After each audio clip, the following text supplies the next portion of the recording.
Assalamualaikum warahmatullahi wabarakatuh. Perkenalkan, nama saya Ahmad Puji Ramdhani dengan NIM 231210061. Saya dari kelas semester 2 STIB.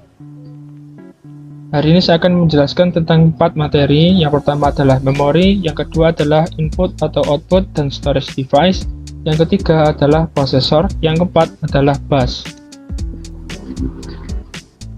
Apa itu memori?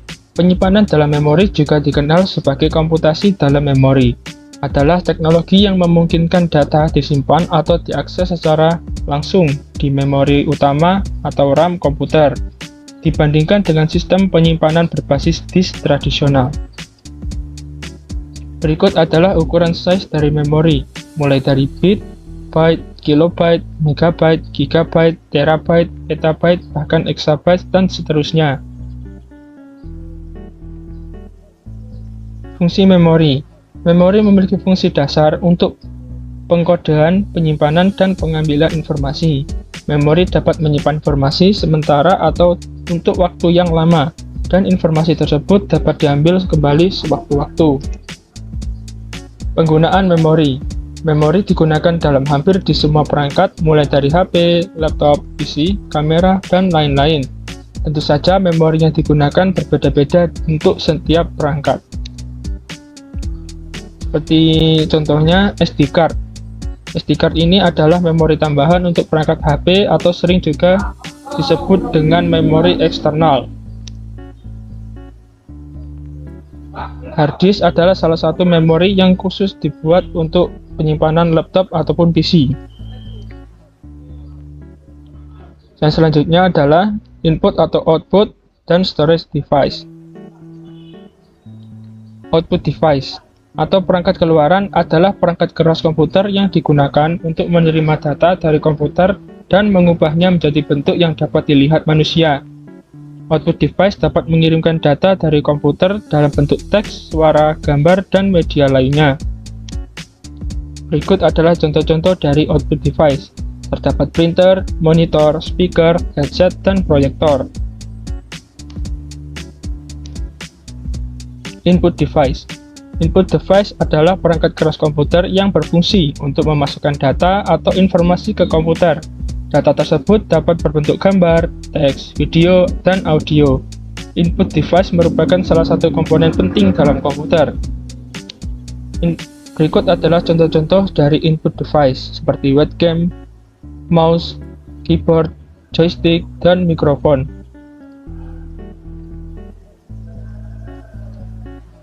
Storage device. Storage device atau perangkat penyimpanan adalah perangkat keras komputer yang digunakan untuk menyimpan, memindahkan, atau mengekstrak data, perintah, atau instruksi.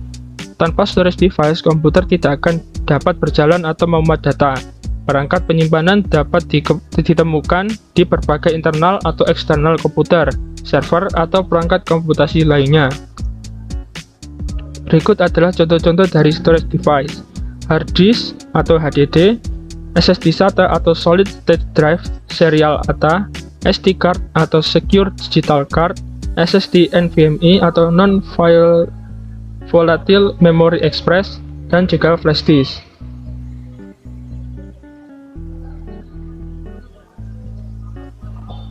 Berikutnya adalah prosesor.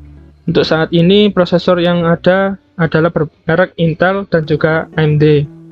Prosesor juga dikenal sebagai Central Processing Unit atau CPU, atau mikroprosesor, adalah komponen utama komputer yang mengolah data dan menjalankan perintah.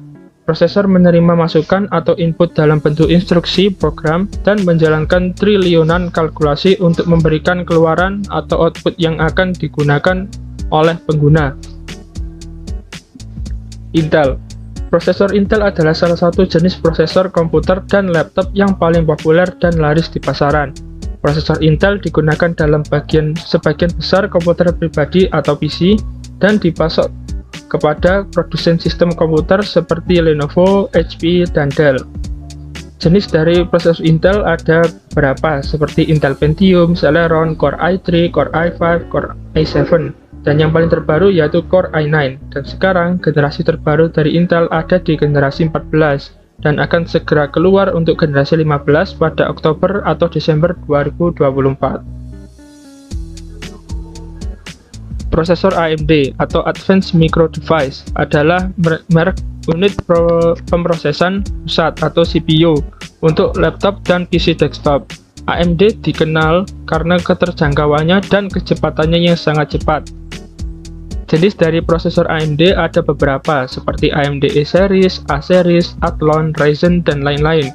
Untuk kebutuhan grafis di level tinggi, terdapat prosesor AMD Threadripper yang dikhususkan untuk PC. Sedangkan untuk keperluan server ada AMD prosesor EPYC. Kelebihan dari prosesor Intel, yang pertama adalah tidak mudah panas. Yang kedua, tidak berisik saat bekerja. Yang ketiga, unggul dalam multitasking. Kelemahan dari produk Intel, yang pertama adalah kecenderungan mahal. Yang kedua, kurang untuk di segi grafis. Ketiga, servisnya mahal. Kelebihan dari AMD, yang pertama lebih murah, yang kedua dapat mendeteksi malware, yang ketiga grafis lebih baik dibandingkan Intel. Untuk kekurangan AMD, yang pertama adalah cepat panas dan kemampuan overclock-nya terbatas. Jadi mana yang lebih baik antara Intel atau AMD? Dari saya pribadi, saya lebih suka Intel karena tidak berisik dan bagus untuk multitasking. Sebenarnya untuk mana yang lebih baik tergantung dari penggunaan. Jika penggunaan lebih banyak ke desain, maka direkomendasikan untuk memakai AMD.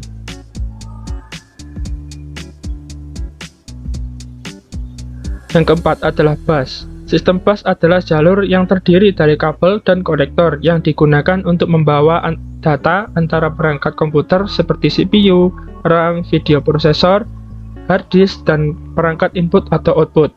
Bus menyediakan jalur komunikasi untuk data dan sinyal kontrol yang bergerak di antara komponen utama sistem komputer. Bus control membawa sinyal kontrol waktu dan koordinasi untuk mengelola berbagai fungsi di seluruh sistem. Bus alamat atau address bus digunakan untuk menentukan lokasi memori untuk data yang ditransfer. Bus data atau data bus, jalur dua arah yang membawa data aktual antara prosesor, memori, dan peripheral. Fungsi sistem bus dalam arsitektur komputer sangat penting. Berikut beberapa fungsinya. Yang pertama, transfer data. Sistem bus menghubungkan CPU, memori, dan peripheral ini memungkinkan transfer data antara komponen-komponen ini. 2. Koordinasi. Bus mengkoordinasikan operasi di seluruh sistem. Misalnya, ketika CPU ingin membaca data dari memori, bus mengatur aliran data. Yang ketiga, kontrol. Bus membawa sinyal kontrol seperti sinyal untuk membaca atau menulis data. Ini memastikan operasi yang benar di seluruh sistem. 4. Alamatasi atau bus alamat digunakan untuk mengakses lokasi memori tertentu. CPU mengirim alamat melalui bus dan memori merespon dengan data yang sesuai. 5. Kecepatan. Kecepatan bus mempengaruhi kinerja sistem. Bus yang lebih cepat memungkinkan transfer data yang lebih efisien. Sekian yang dapat saya sampaikan. Atas kesalahannya saya mohon maaf. Wassalamualaikum warahmatullahi wabarakatuh.